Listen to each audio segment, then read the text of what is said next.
আসসালামু আলাইকুম। আশা করি সকলেই ভালো আছেন। রোগী দেখার জন্য চলে আসছি ঢাকা বিক্রমপুর লোহজং কদমচান আল্লাহর পাগলের দরবারে। আমার পাশে দেখতেছেন ইনি একজন অসুস্থ রোগী। এখন ওনাকে জিজ্ঞাসা করব উনি কি ধরনের রোগী, তারপরে ওনার চিকিৎসা করার চেষ্টা করব। আসসালামু আলাইকুম। ওয়ালাইকুম সালাম। আপনার নাম কি? আমার নাম মোহাম্মদ জুয়েল। আপনার কি সমস্যা বলেন?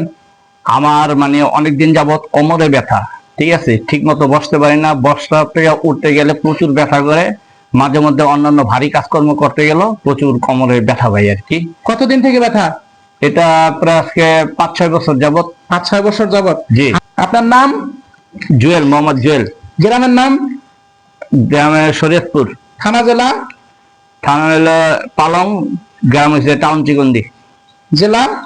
জেলা শরীয়তপুর। আপনার এই ব্যথার কারণে আমার কাছে চিকিৎসা নেওয়ার আশা করছেন? জি, ইনশাল্লাহ।